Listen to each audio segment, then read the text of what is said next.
I'm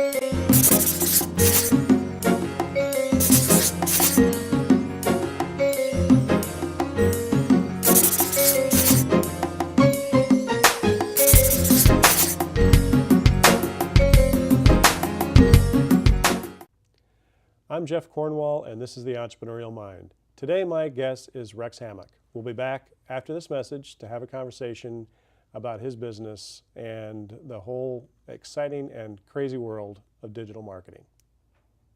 If you want to feel the wind blowing through your hair and see the great city of Nashville at the same time, check out Nashville Scooter Tours. Trekking through the downtown streets to Music Row with Nashville Scooter Tours is safe, eco-friendly, and a whole lot of fun. They use Xenon electric scooters that go 55 miles on a single charge. Find out more by calling 615-290-5563 or book your reservation today at nashvillescootertours.com. Welcome back. So Rex, you have been working in this whole area of sort of the fringe of marketing for a long time now.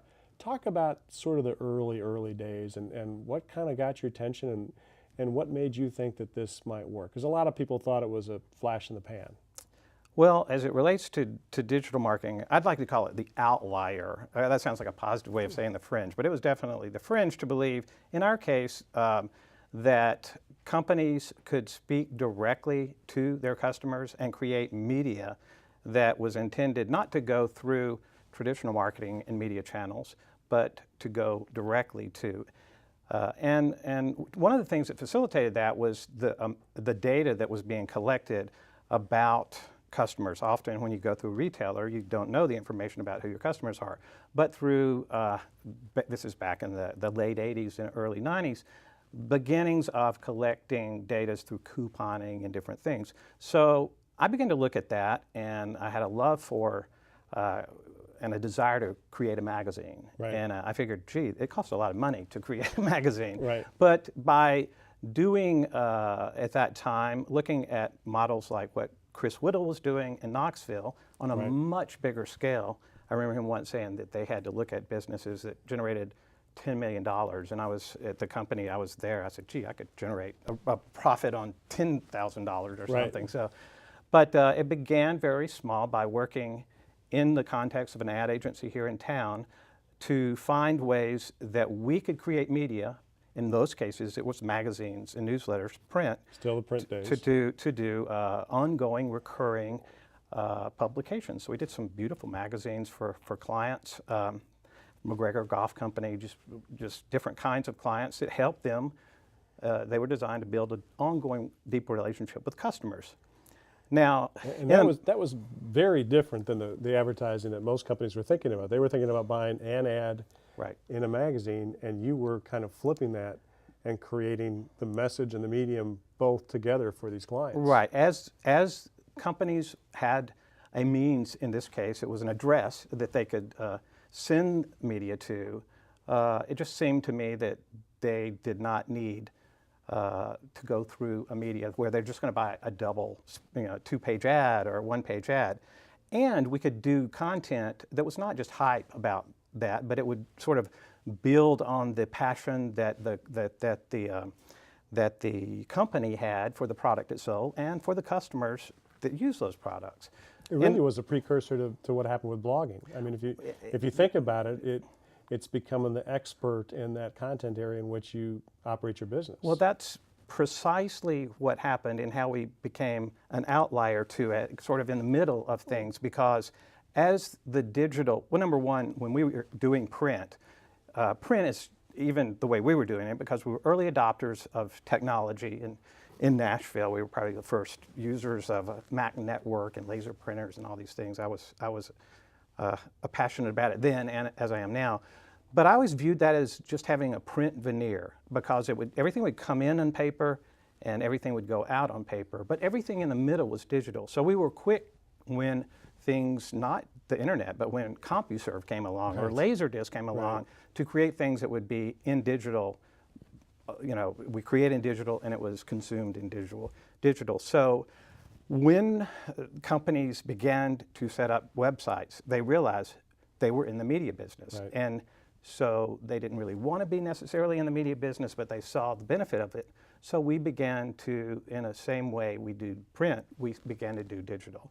And that's grown to be, I would say it's, certainly the fastest growing part, but we still have clients who have a need for, and a very justifiable need for print. And so we do a lot of magazines still, but at least half of our business is digital. Well, that's a fascinating aspect of your business model because it's really fairly malleable and you can adjust to kind of where things go. I've seen a lot of people get locked in at one point and not understand the developmental nature of it.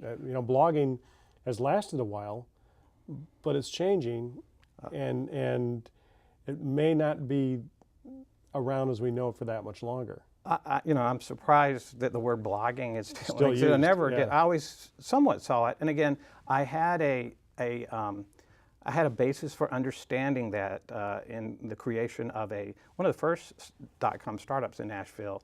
Smallbusiness.com was built on a platform and a concept that was very prescient to what blogging became. Everybody who registered had a place they could post things and review things and interact.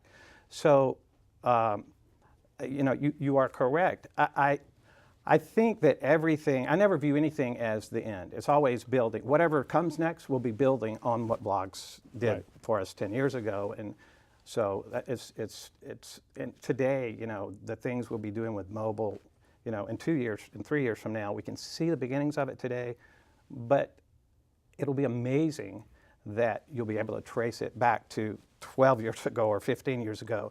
I'll say we never have seen what we do as media specific or technology specific. We've seen what we do as helping customers, our clients, build a deeper relationship with their customers. So anything that could do that, we saw as our business. So you don't have to try and figure it out what's next. No.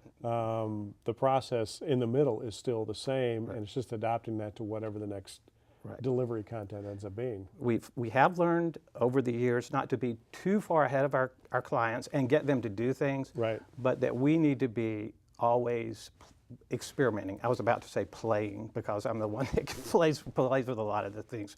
But to understand how this can fit into, and again, I don't like to use words like paradigm, but how does this fit into the ever necessary serving of one's customers? Customers don't buy products or services. They buy an outcome of something that they want to do. And if you can help them do that thing, they'll be loyal to you.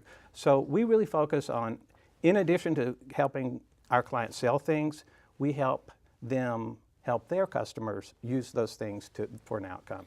And so our business continues to evolve because of that. But the customers also are evolving. If you look at the millennials, that is a curious generation for people in marketing, because the traditional sort of I am the expert and I'm going to tell you what you want, and in generations past we went, okay, I'm going to buy that. That doesn't work with the millennials.